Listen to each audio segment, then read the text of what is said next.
Well, hey there. Welcome to the Paw Chronicles N More with Jim. Well, today what I've done is I come out here and I selected a few of these root suckers to do something with next year. And that being said, I'm getting ready to chunk down in here and separate this root sucker from the parent stump. However, I have a stump right there and a stump right there. It's a triangle. So which one is that root sucker coming from? It's hard to say.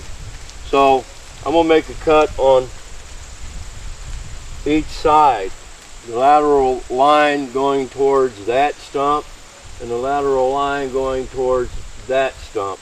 Give me just a sec. Get up here behind it.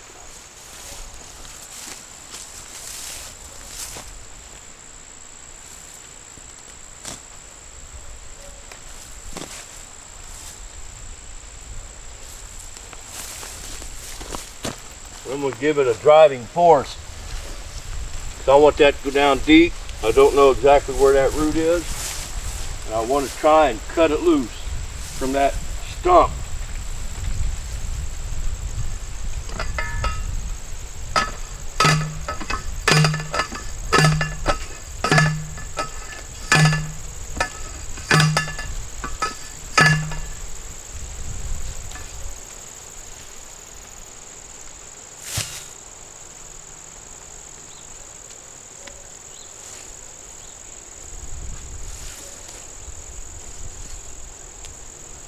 And I'm going to come on this side and do the same thing. Like I said, I don't know if it's coming from that stump or the one behind me here.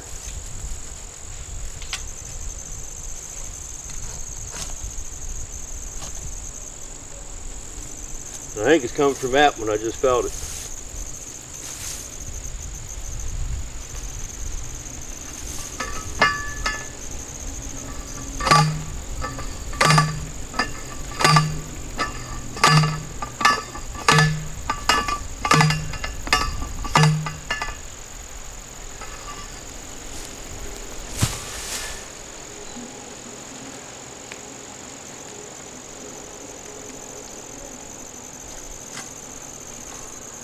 There.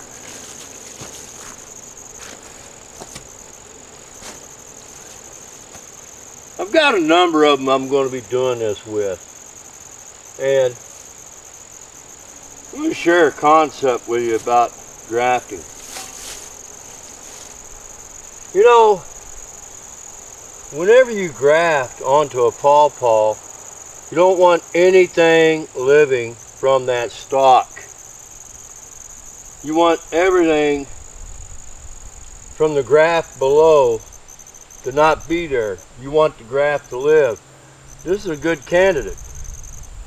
It's in a good spot. It's got good distance. And by leaving it here and not disrupting it, the mycorrhizas are still attached to it. So when I go to graft, and if it takes, it should take off and flourish very, very well. Only time will tell, but the grafting won't take place until next year in the spring. But for now, since I've cut it away, it'll begin to develop its own roots, which there's roots down there for it already, and now it becomes an individual. Just something I wanted to share. I have one right here that had been cut loose last year. I grafted it this year and the graft didn't take. And I'll show you the graft that was coming up next to it.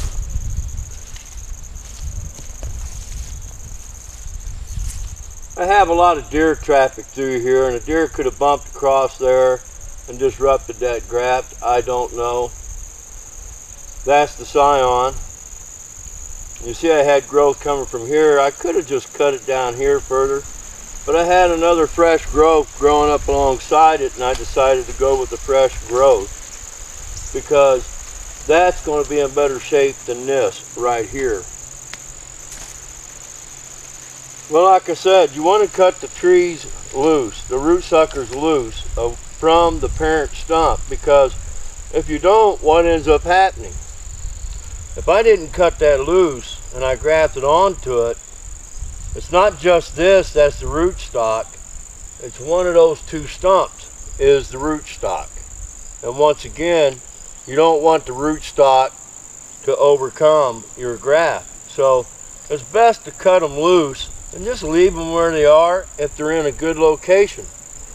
I got a handful of them up through here that are in good locations that I'll be doing this with, and just leave them right where they are. Graft them. They're a good distance away. We're not in the middle of my yard, we're along the driveway. And if I can get away with leaving it right where it is, well then so be it.